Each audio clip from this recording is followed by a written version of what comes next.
បាទប្រធានគណៈកម្មាធិការទទួលបន្ទុកកិច្ចការព្រំដែនកម្ពុជាលោកវ៉ាកំហុងបដិសេធថាមិនបានគម្រាមយុវជនដែលបានផ្សព្វផ្សាយវីដេអូបញ្ហាព្រំដែននោះទេក៏ប៉ុន្តែលោកហ៊ុនសែនកន្លងមកធ្លាប់បានប្រមានថាមិនអត់ឱនឲ្យបុគ្គលណាមួយដែលនិយាយថាលោកប្រើប្រាស់ផែនទីคล้ายក្នុងការកំណត់ព្រំដែនជាមួយនឹងប្រទេសជិតខាងនោះឡើយទោះយ៉ាងណាក្តីក្រមយុវជន100រាត្រីដែលបន្តបេសកកម្មពីលោកបណ្ឌិតកែមលីបានអំពាវនាវឲ្យលោកវ៉ាកំហុងបើកចំហសេរីភាពពេញលេញដល់ក្រមយុវជនតាមដានបញ្ហាព្រំដែនជៀសវាងចាត់ទុកពួកគេជាសត្រូវទេសរដ្ឋមន្ត្រីទទួលបន្ទុកបេសកកម្មពិសេសកិច្ចការព្រំដែនលោកវ៉ាកំហុងថ្លែងប្រាប់អធិស្រីនៅថ្ងៃច័ន្ទទី31ធ្នូថាសូមឲ្យយុវជនដែលស្រាវជ្រាវអំពីបញ្ហាព្រំដែនត្រូវមានការប្រយ័ត្នប្រយែងដោយកុំចោទប្រកាន់របបក្រុងភ្នំពេញថាប្រើប្រាស់ផែនទីคล้ายដាច់ខាតព្រោះកន្លងមកធ្លាប់មានអ្នកចោទថារបបលោកហ៊ុនសែនប្រើប្រាស់ផែនទីคล้ายក្នុងការបោះបង្គោលព្រំដែនជាមួយនឹងវៀតណាមដែលលោកចាត់ទុកថាជាការបំពានអនុសាសន៍មេដឹកនាំប្រទេសនិងជារឿងមិនត្រឹមត្រូវខ្ញុំមិនថាយកចោលស្រុកទេតែថាឲ្យប្រយ័ត្នកុំជាទៅចោលបើយើងមានផុសតាមត្រឹមត្រូវយើងជាអ្នកផ្សាយជ្រាបប្រវត្តិសាស្ត្រទុកបានចាយទេឲ្យបើចាគ្នាប្រកាសចុះគេចុះគេស្គាល់ទុំសាស្ត្រគេច្បាស់ណាស់គេនឹងធ្វើអាឡៃទៅផ្សាយជ្រាបអីទៅជ្រាប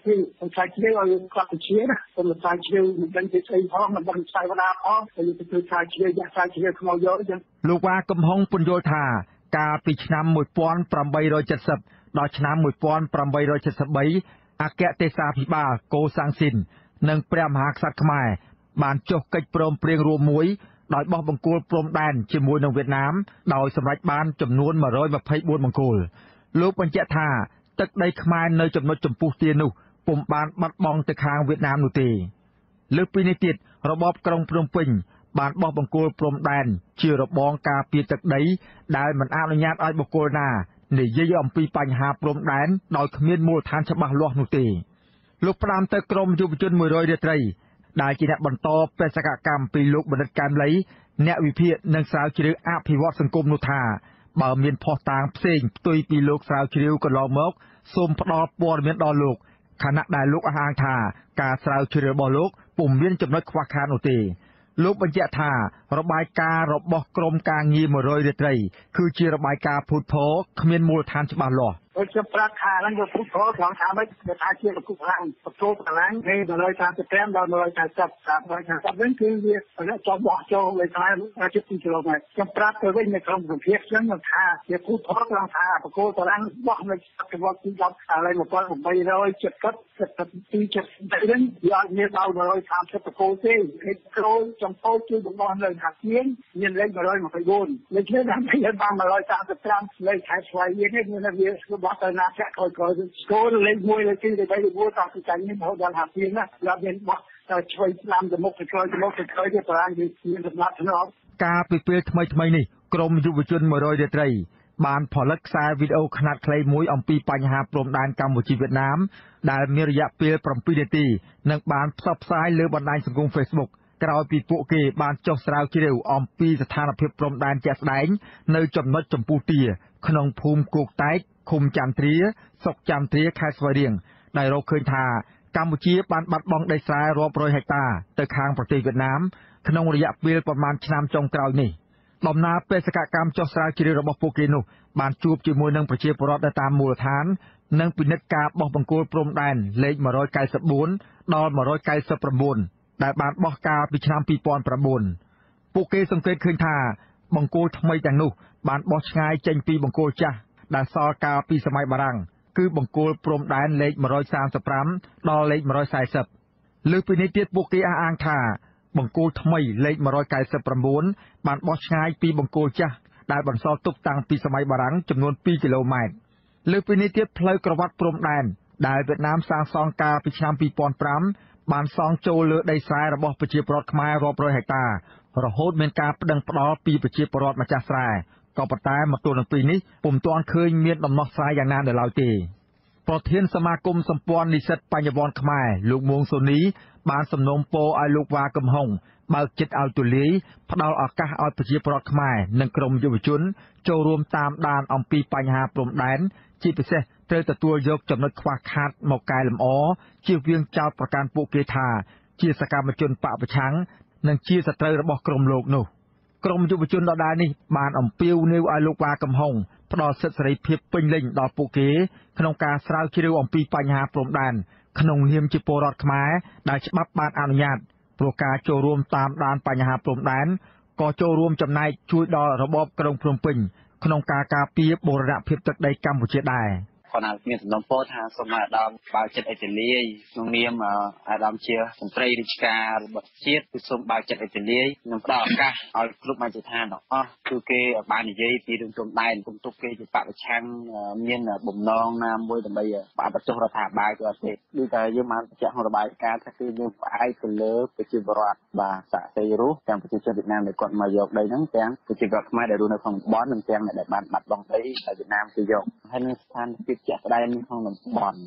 វាកើតរឿងចឹងរដ្ឋាភិបាលគេថាគួរតែពិចារណាមើលមានរឿងអីជារដ្ឋបាត់មែនអត់បាត់វាមិនអញ្ចឹងយើងគួរតែសិក្សាបន្ថែមបាត់ក្នុងវាហ្នឹងប្រធានសមាគមសម្ព័ន្ធនិស្សិតបញ្ញវន្តខ្មែរលោកមួងសូនីបានសួរត្រឡប់ទៅលោកវ៉ាកំហុងវិញថាធ្លាប់បានចុះទៅជួបប្រជាពលរដ្ឋដែលបាត់បង់ដីនៅតំបន់ព្រំដែនកម្ពុជាវៀតណាមនោះដែរឬទេតើលោកមានដឹងថាប្រជាពលរដ្ឋរស់នៅតំបន់នោះបានត្អូញត្អែអំពីការបាត់បង់ដីស្រែរាប់រយហិកតាទៅខាងប្រទេសវៀតណាមដែរឬទេក៏ប៉ុន្តែសំណួរអស់ទាំងនេះពុំទាន់មានការឆ្លើយតបពីលោកវ៉ាកំហុងប្រធានគណៈកម្មាធិការទទួលបន្ទុកកិច្ចការព្រំដែនកម្ពុជានៅឡើយទេរហូតមកដល់ម៉ោងផ្សាយនេះក្រមយុវជន100រាត្រីបានសម្ភាសប្រជាពលរដ្ឋដែលរស់នៅជិតតំបន់ព្រំដែនកម្ពុជាវៀតណាមដោយពលរដ្ឋទាំងនោះបានអះអាងថាបង្គោលព្រំដែនលេខ199ថ្មីដែលកម្ពុជាបានបោះកាលពីអំឡុងឆ្នាំ2009នោះបានរំកិលចូលដីខ្មែរចំនួន2គីឡូម៉ែត្រគោលក្នុងកលបារាំងគាត់បោះឲ្យនឹងនៅផែជាង2គីឡូដីនៅខាងក្នុងជាងគោលសិទ្ធិដីកម្ពុជាហើយដល់ពេលហើយវៀតណាមគាត់មកយកឈ្លានពានយកអញ្ចឹងមន្ត្រីសម្របសម្រួលសមាគមអាត6លោកសឹងសានករណាបញ្យល់ថាប្រជាពលរដ្ឋខ្មែរគ្រប់រូបមានសិទ្ធិសេរីភាពពេញលេញក្នុងការបញ្ចេញមតិរិះគន់ដើម្បីស្ថាបនាដែលធានាដោយរដ្ឋធម្មនុញ្ញហើយរបបក្រុងភ្នំពេញត្រូវតែយកចិត្តទុកដាក់ទទួលយកទុកកង្វល់របស់ពួកគេទៅពិចារណានិងដោះស្រាយតាមផ្លូវច្បាប់យើងឃើញហើយថាពលរដ្ឋកម្ពុជាមានសិទ្ធិភាពក្នុងការចូលរួមដើម្បីក្នុងជីវភាពនយោបាយហើយក្នុងហ្នឹងក៏មានការចូលរួមផ្នែកការសម្ដែងមតិនិងការដាក់បណ្ដឹងតវ៉ាឬក៏បណ្ដឹងបរិហាដើម្បីការពារនៅផលប្រយោជន៍រួមជាផលប្រយោជន៍របស់ជាតិដើម្បីឲ្យរដ្ឋាភិបាលឬក៏អ្នកអនុវត្តច្បាប់ពាក់ព័ន្ធទាំងឡាយណាហ្នឹងយកទៅធ្វើការអនុវត្តដោយត្រឹមត្រូវដោយច្បាស់លាស់ដើម្បីការពារនៅផលប្រយោជន៍សាធារណៈរួមទាំងប្រយោជន៍របស់ជាតិយើងជាពិសេសក្នុងករណីនេះគឺជាបញ្ហារួមរបស់ជាតិមានន័យថាបូរណភាពដែនដីបាទជាមួយគ្នានេះដែរក្រមយុវជន100រាត្រីស្នើឲ្យរបបក្រុងភ្នំពេញផ្ដល់សេរីភាពនិងលើកទឹកចិត្តឲ្យប្រជាពលរដ្ឋនិងយុវជនចូលរួមការពារព្រំដែនទាំងអស់គ្នាដោយបញ្ឈប់ការគំរាមកំហែងនិងការធ្វើទុកបុកម្នេញផ្សេងៗនិងជួយពន្លឿនការអភិវឌ្ឍនៅតាមបណ្ដោយព្រំដែនឲ្យបានឆាប់រហ័សដោយបណ្ដាប្រទេសជិតខាងកម្ពុជាដើម្បីលើកទឹកចិត្តប្រជាពលរដ្ឋឲ្យទៅរស់នៅតាមខ្សែក្រវ៉ាត់ព្រំដែនឲ្យបានច្រើន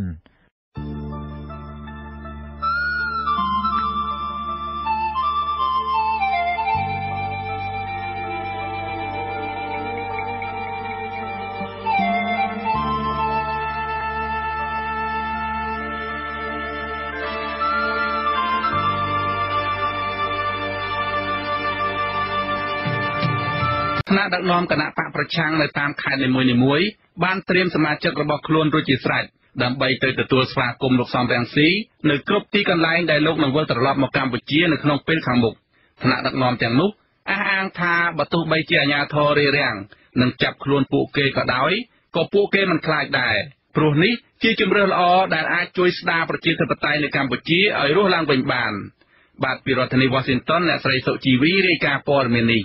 ប្រធានគណៈបកសង្គ្រោះជាតិខេត្តស្វាយរៀងលោកម៉ៅវិបុលអះអាងប្រាប់អាស៊ីសេរីនៅថ្ងៃប្រហ័សទី20ខែធ្នូថាបន្ទាប់ពីពួកគាត់ទទួលដំណឹងថាលោកសំរងស៊ីប្រធានស្ដីទីគណៈបកសង្គ្រោះជាតិវិលចូលមកកម្ពុជាវិញភ្លាមគឺសកម្មជននៅក្នុងមូលដ្ឋាននៅក្នុងខេត្តនេះមានការសប្បាយរីករាយយ៉ាងខ្លាំងហើយបានប្រមូលកម្លាំងឡើងវិញដើម្បីត្រៀមធ្វើសកម្មភាពនយោបាយជាមួយលោកសំរងស៊ីនិងលោកកឹមសុខានៅពេលខាងមុខលោកម៉ៅវិបុលបន្ថែមថា រហូតមកទល់ពេលនេះសកម្មជននៅតាមស្រុកបានប្រមូលកម្លាំងរួចហើយដើម្បីទៅទទួលលោកសំរងស៊ីបានគ្រប់ពេលវេលានិងគ្រប់ទិសទីដែលលោកចូលមកកម្ពុជាទោះនៅទីកន្លែងណាក៏ដោយក៏ពួកគាត់អាចទៅបានទាំងអស់ដោយមិនខ្លាចញញើតការធ្វើទុកបុកម្នេញពីអាជ្ញាធររបបលោកហ៊ុនសែននោះឡើយព្រោះ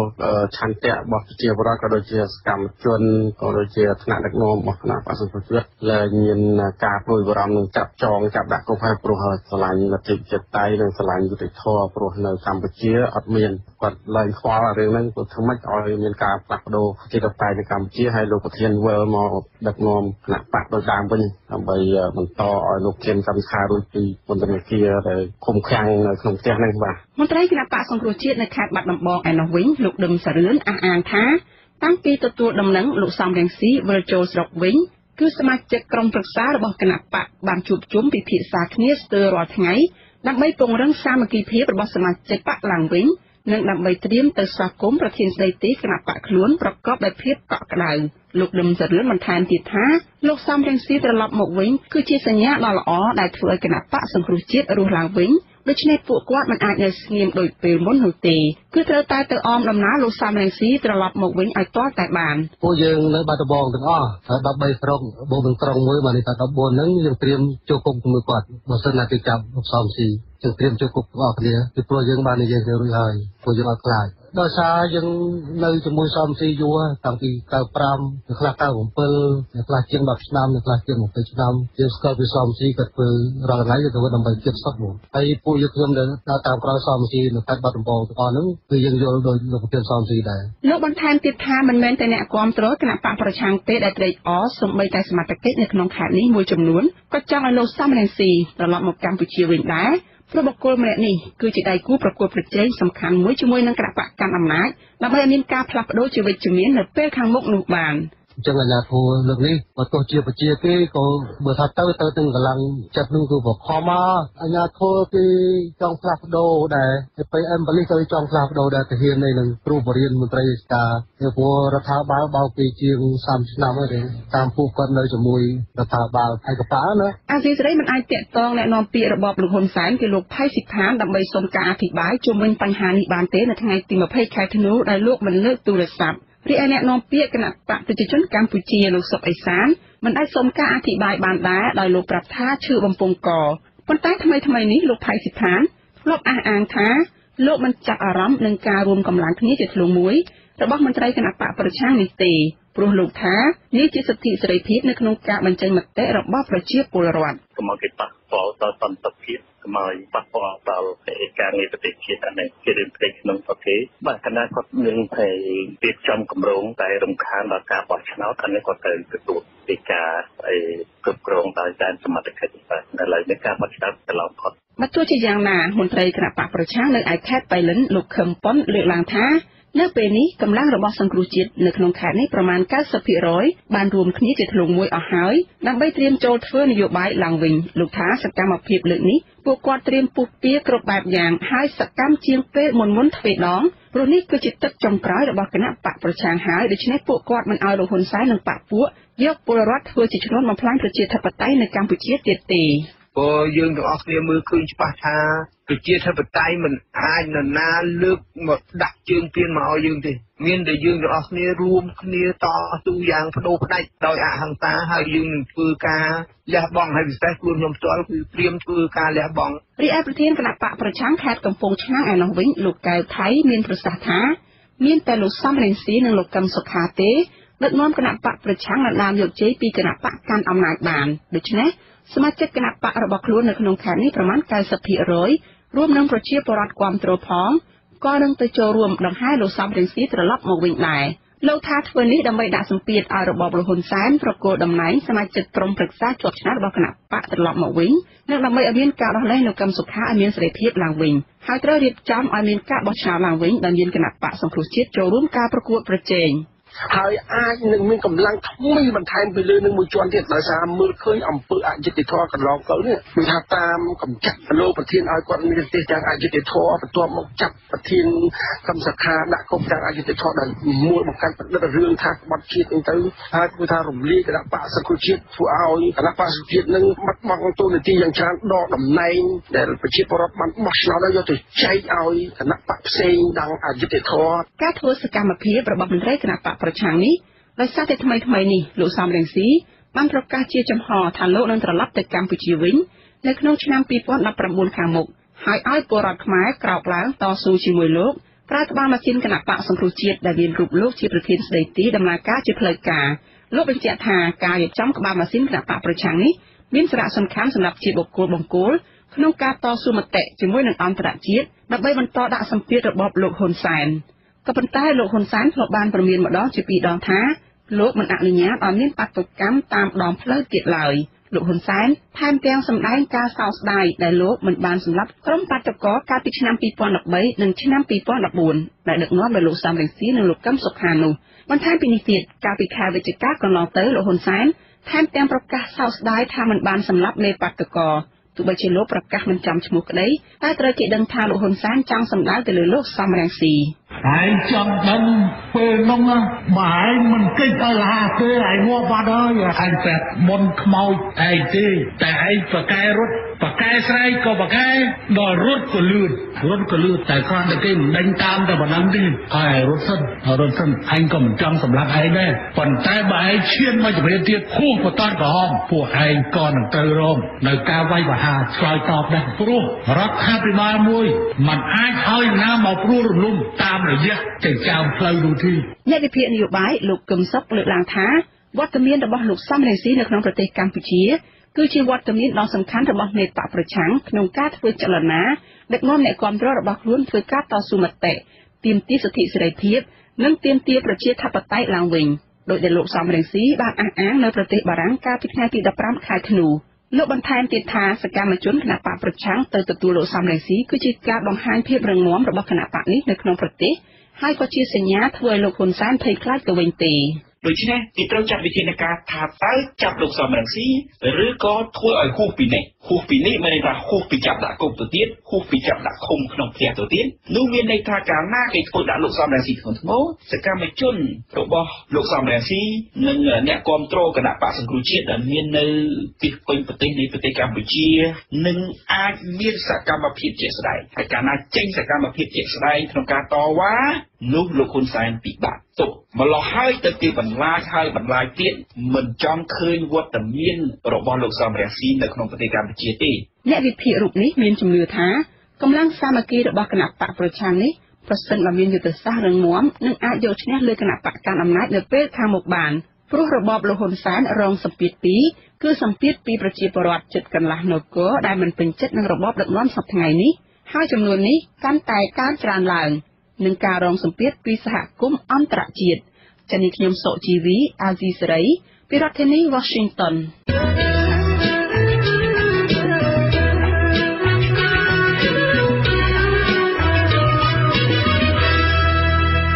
បាទលោកអ្នកនាងជាទីមេត្រីតកតទៅនឹងប្រាក់ឈ្នួលគោលរបស់កម្មករនេះវិញកម្មករផ្នែកសេវាកម្មតាមបណ្ដាស្ថានភាពភោជនីយដ្ឋានស្វាគមន៍របបលោកហ៊ុនសែនដែលជំរុញឲ្យមានការកំណត់ប្រាក់ឈ្នួលគោលដោយកម្មករក្នុងវិស័យកាត់ដេរដែរសហជីពធ្វើការខាងវិស័យសេវាកម្មយល់ថាការមិនកំណត់ប្រាក់ឈ្នួលគោលនេះគឺធ្វើឲ្យកម្មករទទួលបានប្រាក់ឈ្នួលទាបនិងប្រឈមនឹងការកេងប្រវ័ញ្ចកម្លាំងពលកម្មដូចជានៅក្នុងក្រុមហ៊ុន Naga World ជាដើមទោះបីជាក្រុមហ៊ុនទទួលបានប្រាក់ចំណូលខ្ពស់រាល់ឆ្នាំក្តីប៉ុន្តែមិនហ៊ានដំឡើងប្រាក់ឈ្នួលសមរម្យដល់បុគ្គលិកនោះទេកាលពីសប្តាហ៍មុនលោកហ៊ុនសែនបានជំរុញឲ្យក្រសួងស្ថាប័នពាក់ព័ន្ធរួមគ្នាពិភាក្សាកំណត់ប្រាក់ឈ្នួលអបបរមា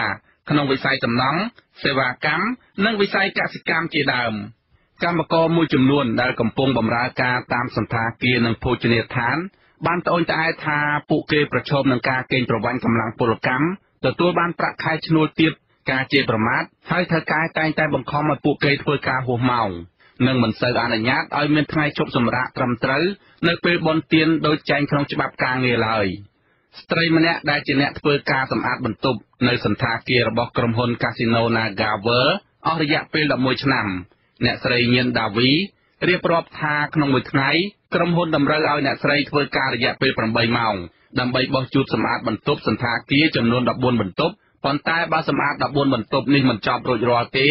គឺមិនអាចទៅផ្ទះសម្រាប់បានទេអ្នកស្រីបន្តថាការងារនេះគឺហត់នឿយខ្លាំងប៉ុន្តែទទួលប្រាក់ខែទាបគឺចំនួន$160ក្នុងមួយខែខណៈបន្ទប់សន្តាគារដែលពួកគាត់រៀបចំនោះមានតម្លៃខ្ពស់បំផុតសម្រាប់ជួលឲ្យភ្ញៀវអ្នកស្រីបញ្ជាក់ថាសម្រាប់បន្ទប់ធម្មតាតម្លៃចាប់ពី$200ដល់$400ក្នុងមួយយប់ចំណែកឯបន្ទប់បែបទំនើបបំផុតតម្លៃចាប់ពី$2,000រហូតដល់$4,000ក្នុងមួយយប់ការងារបាក់ទៅទីមួយអូនយើងត្រូវបដូរពូកថ្មីទាំងអស់ដល់ថ្មីថ្មីស្រោមពូកថ្មីស្រោមខ្នើយថ្មីសម្រាប់ clean បន្ទប់ទឹកនៅខាងក្រៅនោះគឺឲ្យស្អាតតែថាថ្មីទាំងអស់អញ្ចឹងគាត់ចំណាយការរៀបគាត់ហ្នឹងពី30នាទីទៅ40នាទីក្នុងបន្ទប់អូនអញ្ចឹងគាត់របស់គាត់គឺប្រាក់ខែទាបហើយការងារច្រើនប្រាក់ថ្ងៃអូនចាបើមិនជាបែបបរិមាណប្រាក់ខែរៀងច្រើនទៅគាត់គិតថាមើលប្រាក់ខែរៀងច្រើនទៅក៏ពេលគាត់លើសម៉ោងតិចតួចក៏គាត់អាចថាធ្វើឲ្យគ្រប់ចំនួនរបស់គាត់ដែរតែសប្តាហ៍ថ្ងៃនេះប្រាក់ខែតិចហើយការងារគាត់គឺហត់ហើយច្រើនសម្រាប់នាងកាគឺខុសពីតាផ្សេងៗដោយសារអីគាត់ធៀវពេញរហូតក្រៅពីធ្វើការនឿយហត់នោះពួកគាត់ក៏តែងតែទទួលរងការស្ដីបន្ទោសផងដែរស្ត្រីកម្មកររូបនេះយល់ថាគួរតែកំណត់ប្រាក់ឈ្នួលគោលអត្តបរមាសម្រាប់កម្មករដែលធ្វើការតាមសន្តាគារនិងភោជនីយដ្ឋានដើម្បីជួយឲ្យពួកគាត់ទទួលបានប្រាក់ឈ្នួលខ្ពស់និងអត្ថប្រយោជន៍ផ្សេងៗដែលនឹងធ្វើឲ្យជីវភាពពួកគាត់ប្រសើរជាងមុនបច្ចុប្បន្ននេះទីផ្សារយើងវាថ្លៃហើយបុគ្គលិកគាត់មិនអាចទទួលជីវភាពគាត់បានណាអូនអញ្ចឹងថ្ងៃនេះពួកបងក៏សូមស្នើឲ្យក្រុមហ៊ុនគិតគូរប្រាក់ខែពួកបងដែរអូនតម្លៃទាបបំផុតក៏$800ដែរអូនហ្នឹងយើងគិតគូរថាតាមប្រមាណនឹងទីផ្សារហើយគណៈយើងអាចសល់ខ្លះអញ្ចឹងទូទាត់ខ្លះទៅវានៅសល់ខ្លះរហងៃគឺអត់សល់ទេទៅធ្វើការគេអញ្ចឹងចំណែកឯស្ត្រីជាអ្នកបម្រើការនៅក្នុងភោជនីយដ្ឋាននៅក្នុងក្រុមហ៊ុន Nagavel ម្នាក់ទៀតគឺអ្នកស្រីណប់ចិត្តបូរ៉ាវីរៀបរាប់ថាអ្នកស្រីធ្វើការនៅទីនោះជិត10ឆ្នាំហើយអ្នកស្រីបញ្ជាក់ថាភោជនីយដ្ឋាននៅ Nagavel គឺបើក24ម៉ោងហើយបុគ្គលិកតម្រូវឲ្យធ្វើការចំនួន3វេនហើយក្នុងមួយវេន8ម៉ោងពួកគាត់មានពេលសម្រាកតែ40នាទីប៉ុណ្ណោះដើម្បីញ៉ាំបាយក្រៅពីនោះគឺពួកគាត់ត្រូវធ្វើការយ៉ាងសកម្មដូចជាលើកភេសជ្ជៈនិងអាហារឲ្យភ្ញៀវនៅតាមតុល្បែងជាដើមអ្នកស្រីសម្ដែងការខកចិត្តថាម្ហូបអាហារនៅទីនោះមានតម្លៃថ្លៃរហូតដល់ម្ហូបខ្លះមួយចានតម្លៃ$90ឡើងទៅក៏មានដែរប៉ុន្តែពួកគាត់ទទួលបានប្រាក់ខែទាបគឺជាង$100ក្នុងមួយខែស្ត្រីកម្មកររូបនេះគាំទ្រចំពោះការដែលរបបក្រុងភ្នំពេញមានគម្រោងកំណត់ប្រាក់ឈ្នួលជូនកម្មករគ្រប់វិស័យដើម្បីឲ្យពួកគាត់រស់នៅសមរម្យបើសិនជាអត់ឃើញយើងនៅអូបរេសិនទេគេកំភ្លែងយើងថាយើងដើរចោលអត់មាននៅគ្រប់គ្រងអត់មានធ្វើពលិទីការងារខ្លួនឯងចឹងណាអត់ពេញចិត្តមកពីព្រោះវាអនុមាតគ្នាចឹងណាយើងធ្វើការច្រើនសេវាកម្មមិនថាសេវាកម្មយើងរត់តុកហើយយើងនៅធ្វើគិតប្រវត្តិឲ្យជួយចង្ការវាមិនអាចចេញមុនម៉ោងចឹងយើងត្រូវបញ្ចប់ការងារគេអស់ទៀតហើយតែថាយកអនុមាតសោះហ្មងពួកខ្ញុំបានដាក់ជាការរំកើបដិវត្តជិះបំផុតគឺ$300អ្នកបម្រើសេវានៅសន្តាគារនិងភោជនីយដ្ឋានរបស់ក្រុមហ៊ុន Nagavel យល់ថាការដែលក្រុមហ៊ុនអាចរកចំណូលបានច្រើនបំផុតដោយសារតែកម្លាំងពលកម្មរបស់ពួកគាត់ប៉ុន្តែផ្ដល់ប្រាក់ឈ្នួលឲ្យពួកគាត់ទៀតបែបនេះគឺជាការកេងប្រវ័ញ្ចកម្លាំងពលកម្មរបស់ពួកគាត់ទៅវិញមន្ត្រីការិយាល័យផ្នែកធនធានមនុស្សនៃក្រុមហ៊ុន Nagavel បានបដិសេធមិនឆ្លើយតបជាមួយអាស៊ីសេរីនោះទេនៅពេលសាកសួរជុំវិញប្រាក់ឈ្នួលគោលនេះគេហទំព័រ Nagavel ឲ្យដឹងថាបច្ចុប្បន្ន Nagavel ត្រូវបានគេទទួលស្គាល់ថាជាសន្តាគារកាស៊ីណូដ៏ល្បីល្បាញនិងល្អប្រណិតក្នុងតំបន់ឥណ្ឌូចិនអាស៊ីអាគ្នេយ៍និងជុំវិញពិភពលោកនៅ Nagavel មានអគារ8ផ្នែកជាសាលដ៏ធំសម្រាប់កម្សាន្តមានបន្ទប់ខារ៉ាអូខេនិងស្លុតម៉ាស៊ីនជាច្រើនប្រភេទមានបន្ទប់ប្រណិតជិត2000បន្ទប់មានបន្ទប់ពិសេសមានមណ្ឌលស្ប៉ានិងភោជនីយដ្ឋានចំនួន14រួមជាមួយកន្លែងប្រគំតន្ត្រីនិងក្លឹបកម្សាន្តចំនួន2ផងដែរប្រធានសហជីពប្រចាំក្រុមហ៊ុន Nagavel កញ្ញាឈឹមស៊ីធទទួលស្គាល់ថាប្រាក់ឈ្នួលបុគ្គលិកនិងកម្មករនៅក្រុមហ៊ុន Nagavel គឺនៅទាបខ្លាំងបើប្រៀបធៀបជាមួយប្រាក់ចំណូលរបស់ក្រុមហ៊ុន Nagavel កញ្ញាបញ្ជាក់ថារយៈពេល9ខែឆ្នាំ2018នេះ គឺក្រុមហ៊ុន Nagavel រកប្រាក់ចំណូលបានប្រមាណ $1000 លាន កញ្ញាឈឹមស៊ីធចាត់ទុកថាការដែលក្រុមហ៊ុនទទួលបានចំណូលខ្ពស់ប៉ុន្តែកម្មករទទួលបានប្រាក់ឈ្នួលទាបបែបនេះគឺជាការកេងប្រវ័ញ្ចកម្លាំងពលកម្មធ្ងន់ធ្ងរមួយព្រោះពួកគេសុទ្ធតែមានចំណេះដឹងនិងជំនាញ ការងារនៅក្នុងនោះយើងប្រឈមបញ្ហាទីមួយគឺវេនគឺយើងត្រូវធ្វើការវេនយប់ថ្ងៃហើយពេលបនទានសំខាន់ៗនេះយើងអាចបានសម្រាប់ដូចជាយើងត្រូវសុំច្បាប់អត់បានយើងត្រូវនៅធ្វើការប៉ុន្តែដល់ពេលយើងធ្វើការហ្នឹងគេគិតឲ្យតាមច្បាប់ឲ្យយើងជាថ្ងៃបនគេគុណលុយបន្ថែមឲ្យពីលើអញ្ចឹងហើយបើសិនជាអ្នកដែលធ្វើការខាងផ្នែកកាស៊ីណូខាង gaming វិញគឺគាត់ប្រឈមកាន់តែច្រើនពីពាក់ព័ន្ធនឹងផ្សែងបរិយពាក់ព័ន្ធនឹងហិង្សាពីភ្ញៀវនៅពេលដែលភ្ញៀវចាញ់ភ្ញៀវប្រើភាសា អត់ព្រោះអីចឹងហើយពិបាកក្នុងការសំបីតែឥឡូវនេះពេលខ្លះសំបីតែគាត់ចង់ទៅពិភពទឹកឬគាត់អត់ស្រួលខ្លួនសុំទៅពេទ្យហ្នឹងក៏ពិបាកហមលើម៉ូដូដោយសារក្រុមហ៊ុនគេអត់ចង់ចំណាយបុគ្គលិកច្រើនតែបាយសម្រាប់ពេលបុគ្គលិកមានបញ្ហាអញ្ចឹងកញ្ញាឈឹមស៊ីធអះអាងថានៅចុងឆ្នាំ 2018 នេះក្រុមហ៊ុន Nagavel បានប្រើប្រាស់បុគ្គលិកនិងកម្មករប្រមាណ 8600 នាក់អង្គការសង្គមស៊ីវិលរកឃើញថានៅតាមភោជនីយដ្ឋានផ្ទះសំណាក់និងសណ្ឋាគារតូចៗជាច្រើនទៀតនៅក្នុងប្រទេសកម្ពុជាកំពុងកើតមានការរំលោភបំពានសិទ្ធិការងារកម្មករជាច្រើនអ្នកដែលបម្រើសេវាកម្មឲ្យភ្ញៀវទេសចរដែរដូចជាថៅកែបរទេសនិងថៅកែខ្មែរខ្លះបានជេរប្រមាថនិងវាយតប់លើរាងកាយបង្ខំឲ្យធ្វើការហួសម៉ោងគ្មានពេលសម្រាកត្រឹមត្រូវប្រាក់ខែទាបនិងបើកមិនទៀងទាត់ជាដើមក្នុងជំនួបស្វែងរកការគាំទ្រពីកម្មកររោងចក្រនៅខេត្តកំពង់ស្ពឺកាលពីថ្ងៃទី 12 ខែធ្នូកន្លងទៅលោកហ៊ុនសែនបានប្រកាសជំរុញឲ្យក្រសួងការងារនិងបណ្ដុះបណ្ដាលវិជ្ជាជីវៈតំណាងឲ្យកម្មករនយោជិតតំណាងនយោជកនិងក្រសួងស្ថាប័នពាក់ព័ន្ធទាំងអស់ត្រូវរួមគ្នាពិភាក្សាឲ្យបានហ្មត់ចត់លើការកំណត់ប្រាក់ឈ្នួលអបបរមាក្នុងវិស័យផ្សេងៗទៀតដូចជាវិស័យសំណង់អ្នកបម្រើសេវាកម្មតាមសណ្ឋាគារនិងភោជនីយដ្ឋានអ្នកបម្រើការតាមផ្ទះនិងវិស័យកសិកម្មជាដើមការលើកឡើងនេះបន្ទាប់ពីលោកហ៊ុនសែនទទួលសំណើពីសហជីពមួយចំនួនកាលពីថ្ងៃទី 10 ធ្នូដែលជាថ្ងៃទិវាសិទ្ធិមនុស្សអន្តរជាតិ សំណង់នៅធ្វើការតាមភោជនីយដ្ឋានតាមសណ្ឋាគារក៏នៅធ្វើការតាមផ្ទះក៏នៅប៉ុន្តែផ្ទះត្រូវប្រយ័ត្នទីចុងបំផុតគ្នាអត់មានការងារធ្វើប៉ុន្តែខ្ញុំនៅតែទទួលស្នើសុំឲ្យមានការកំណត់ទាំងអស់ដើម្បីធានាថាប្រទេសរបស់យើងអ្នកធ្វើការយើងត្រូវដឹងពីចំណូលហើយជៀសវាងនៅការកេងប្រវ័ញ្ចនៃកម្លាំងពលកម្មអាស៊ីសេរីបានព្យាយាមតាក់ទងអ្នកនាំពាក្យក្រសួងការងារលោកហេងសួរនិងអ្នកនាំពាក្យក្រសួងទេសចរលោកតបសុភ័ក្រជាច្រើនលើកប៉ុន្តែពុំទទួលទូរស័ព្ទនោះទេនៅថ្ងៃទី 20 ខែធ្នូនេះកញ្ញាឈឹមស៊ីធសម្ដែងការគាំទ្រចំពោះការលើកឡើងរបស់លោកហ៊ុនសែនដែលជំរុញឲ្យមានការកំណត់ប្រាក់ឈ្នួលគោលជូនកម្មករនៅតាមវិស័យផ្សេងៗកញ្ញាអះអាងថាកម្មករដែលធ្វើការនៅតាមសណ្ឋាគារនិងភោជនីយដ្ឋាននេះគឺមានចំនួនច្រើនមិនចាញ់កម្មកររោងចក្រនោះឡើយប្រកាសពីគ្រប់គ្រងរបស់ហ្នឹងគឺជាអ្វីដែលយើងចង់បានពីព្រោះការកំណត់ប្រាក់ឈ្នួលហ្នឹងគឺដើម្បីកុំឲ្យនយោជកគាត់ពេញប្រមាណលើកម្លាំងពលកម្មបុគ្គលិកប៉ុន្តែក្នុងការកំណត់ហ្នឹងក៏ត្រូវតែជេរឲ្យបានច្បាស់ថាតើកំណត់ប្រមាណវាសមរម្យជាមួយនឹងការរស់នៅរបស់បុគ្គលិករបស់កម្មករនៅក្នុងពេញហើយនឹងតាមខេត្តហើយក៏គឺត្រូវផ្អែកទៅលើចំណូលរបស់ក្រុមហ៊ុនដែររបាយការណ៍របស់ធនាគារពិភពលោកឆ្នាំ 2017 បង្ហាញថាកម្ពុជាមានចំនួនកម្លាំងពលកម្មចំនួនប្រមាណ 9 លាន 3 សែននាក់ក្នុងនោះវិស័យសេវាកម្មដែលរួមមានវិស័យសណ្ឋាគារនិងទេសចរផងនោះមានចំនួនជាង 46% វិស័យឧស្សាហកម្មមានជាង 27% និងកសិកម្មមានជាង 26% សហជីពនិងអ្នកបម្រើសេវាតាមសណ្ឋាគារនិងភោជនីយដ្ឋានបដិញ្ញាថានឹងបន្តធ្វើការតស៊ូមតិជំរុញនឹងធ្វើយុទ្ធនាការដើម្បីទាមទារឲ្យរបបក្រុងភ្នំពេញយកចិត្តទុកដាក់ដោះស្រាយនៅអ្វីដែលពួកគេទាមទារកន្លងមកពីព្រោះថាបើគ្មានកម្លាំងពលកម្មរបស់កម្មករទាំងនេះទេវិស័យទេសចរនិងប្រាក់ចំណូលរបស់ក្រុមហ៊ុនក៏មិនអាចកើតមានដែរ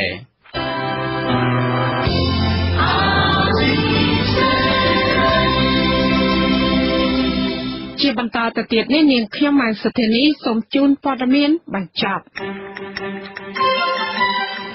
ក្រុមអ្នកខ្លំមើលរិះគន់ការដាក់បញ្ចូលក្រុមមេតាហាននិងកូនប្រុសរបស់លោកហ៊ុនសែនដែលកំពុងកាន់តំណែងកំពូលរបស់ជាតិឲ្យក្លាយជាសមាជិកនៃគណៈអចិន្ត្រៃយ៍របស់គណៈបកកណ្ដាលអំណាចក្រោយដែលបញ្ចប់មហាសន្និបាតលើកទី41កាលពីថ្ងៃទី20ខែធ្នូម្សិលមិញអ្នកវិភាគថាក្នុងប្រទេសប្រជាធិបតេយ្យគណៈបកនយោបាយមិនអាចបញ្ចូលសមាជិកជាមន្ត្រីយោធាបានទេគឺដោយសារតែបាត់បង់អព្យាក្រឹតភាពនៃតួនាទីរបស់កងទ័ពគណៈប្រតិភូសភាបារាំងដឹកនាំដោយអនុប្រធានរដ្ឋាភិបាលបារាំងគឺលោកស៊ីវ៉ាំងវ៉ាសមែនបានជួបជាមួយភរិយាលោកកឹមសុខាប្រធានគណៈបកសង្គ្រោះជាតិគឺលោកស្រីតែច័ន្ទមនោនិងសការីអតីតនាយខុទ្ទកាល័យនិងជាជំនួយការផ្ទាល់លោកកឹមសុខាគឺលោកមុតចន្ទថាបានសរសេរនៅក្នុងបណ្ដាញសង្គម Facebook របស់លោកថាជំនួបនេះបានធ្វើឡើងកាលពីថ្ងៃទី19ខែធ្នូកន្លងទៅនៅស្ថានទូតសាធារណរដ្ឋបារាំងប្រចាំកម្ពុជាក៏ប៉ុន្តែលោកមុតចន្ទថាមិនបានបញ្ជាក់ខ្លឹមសារនៃជំនួបនេះឡើយលោកគ្រាន់តែសរសេរយ៉ាងខ្លីថាកិច្ចប្រជុំនោះគឺបានប្រព្រឹត្តទៅដោយផ្លែផ្កានិងមានភាពស្និទ្ធស្នាលអាស៊ីសេរីមិនអាចតាក់ទងលោកមុតចន្ទថាដើម្បីសុំសេចក្តីអធិប្បាយបានទេតាក់ទងនឹងខ្លឹមសារលម្អិតនៃកិច្ចជំនួបនោះដោយសារតែទូរស័ព្ទរបស់លោកមិនមានអ្នកទទួលនៅខេត្តកណ្ដាលអាជ្ញាធរខេត្តកណ្ដាលបានព្យាយាមបញ្ចុះបញ្ចូលសកម្មជនគណៈបក្សប្រជាជាតិចំនួន8នាក់ឲ្យគាំទ្ររបបក្រុងភ្នំពេញបន្ទាប់ពីបានកោះហៅពួកគេមកសាកសួររឿងជួបប្រជុំគ្នានៅតាមមូលដ្ឋានដើម្បីសម្ដែងការគាំទ្រដល់លោកសំរងស៊ី